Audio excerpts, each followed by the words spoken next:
ఇప్పుడే అందిన వార్త తెలంగాణ సీఎం రేవంత్ రెడ్డికి మరో అదృష్టం అంటూ లేటెస్ట్ అప్డేట్ అయితే రావడం జరిగిందండి. సో ఆ వివరాలు ఏంటనేది కూడా వీడియోలో తెలుసుకుందాం. వీడియోని చివరి వరకు చూడండి, అర్థమవుతుంది.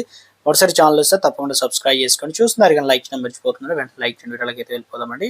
తెలంగాణ ముఖ్యమంత్రి రేవంత్ రెడ్డికి సుప్రీంకోర్టులో భారీ ఊరట లభించింది. అసలు ఏంటని చూసుకున్నట్లయితే 2016 నాటి ఎస్సీ ఎస్టీ అట్రాసిటీ కేసులో ముఖ్యమంత్రి రేవంత్ రెడ్డికి సర్వోన్నత న్యాయస్థానం క్లీన్ చిట్ అయితే ఇచ్చింది. అసలు ఏం జరిగిందని చూసుకున్నట్లయితే గతంలో ఈ కేసు విచారించిన తెలంగాణ హైకోర్టు రేవంత్ రెడ్డిపై ఉన్న ఆరోపణలు కొట్టివేస్తూ తీర్పు అయితే ఇచ్చింది. తీర్పును సవాల్ చేస్తూ దాఖలైన పిటిషన్ను సుప్రీంకోర్టు ధర్మాసనం తాజాగా విచారించింది. హైకోర్టు ఇచ్చిన తీర్పులో ఎలాంటి లోపాలు లేవని, రేవంత్ రెడ్డికి వ్యతిరేకంగా సరైన ఆధారాలు సమర్పించడంలో పిటిషనర్ విఫలమయ్యారని కోర్టు అనేది అభిప్రాయపడింది. దీంతో దాదాపు 8 ఏళ్లుగా కొనసాగుతున్న ఈ న్యాయ పోరాటానికి తెరపడినట్లు అయిందనమాట. ఇక రాజకీయ కోణం పైన ధర్మాసనం కీలక వ్యాఖ్యలు చేసింది. ఈ కేసు విచారణ సందర్భంగా సుప్రీంకోర్టు ధర్మాసనం చేసిన వ్యాఖ్యలు ఆసక్తికరంగా మారాయి.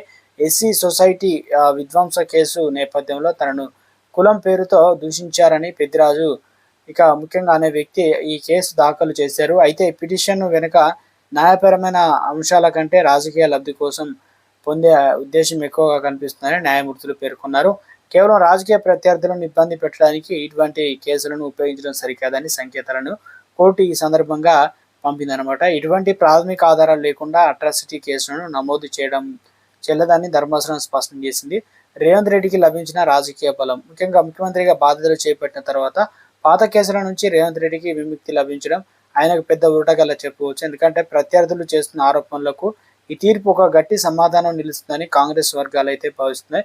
ఎందుకంటే ముఖ్యంగా అట్రాసిటీ చట్టాన్ని రాజకీయ అవసరాలకు కోసం వాడుకుంటున్నారని కోర్టు పేర్కొనడం రేవంత్ రెడ్డి తన నైతిక విజయాన్ని చాటుకోవడానికి దోహదపడుతుందని, ఈ తీర్పుతో అటు న్యాయపరంగా ఇటు రాజకీయంగా రేవంత్ రెడ్డి తన పట్టును మరింత బిగించే అవకాశం అయితే ఉందంటున్నారు. మొత్తానికి రాజకీయంగా హాట్ టాపిక్ మారింది అంటున్నారు నిపుణులు.